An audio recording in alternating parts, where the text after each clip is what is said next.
Hi. To start with the recipe, first, let's preheat our oven to 160 degrees C. This temperature is perfect for slow cooking our stew, allowing all those lovely flavors to develop. If you have a fan-assisted oven, you might want to drop it to 150 degrees C. You'll know your oven is ready when the indicator light goes off. Now, heat 2 tablespoons of vegetable oil in a large, oven-proof pan. Make sure it's nice and hot. You'll know it's ready when the oil starts to shimmer slightly on the surface. By the way, since many of you ask about this non-stick frying pan that I use after trying several, I found one that really makes a difference. I'll leave a link in the video description in case you're interested. Take your 1 kg of beef chuck steak and coat it evenly with 2 tablespoons of flour, 1 teaspoon of salt, and 1 teaspoon of black pepper. This coating will help create a beautiful crust and thicken our stew later. Time to brown the meat for 7-8 minutes. Don't overcrowd the pan. Work in batches if needed. You'll know the meat is properly browned when it develops a rich, dark crust and releases easily from the pan.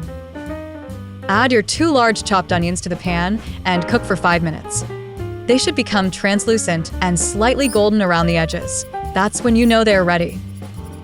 Next, add the 3 cloves of minced garlic and cook for just 1 minute. You'll smell when it's ready. That gorgeous garlic aroma will fill your kitchen, but don't let it brown or it'll become bitter. Now, for a bit of sweetness, mix in 2 tablespoons of red currant jelly. This might seem unusual, but trust me, it adds an amazing depth of flavor and helps tenderize the meat. Pour in 500 milliliters of red wine and let it simmer for 5 minutes. You'll see the liquid reduce slightly, and the alcohol will cook off. You'll know it's ready when the sharp alcohol smell has mellowed.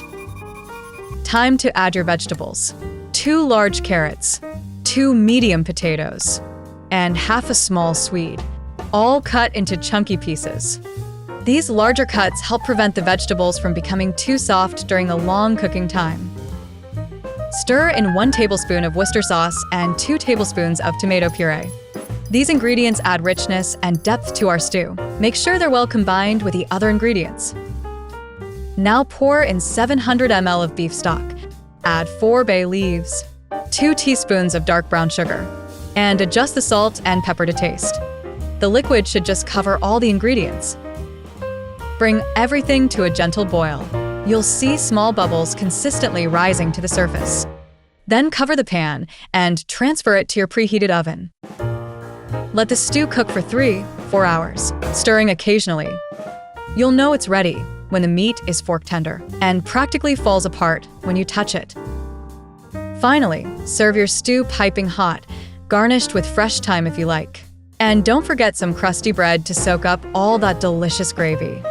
The meat should be meltingly tender, and the sauce should be rich and glossy. And that's how you make this delicious recipe. If you enjoyed it, don't forget to subscribe to the channel for more recipes like this one. Bye.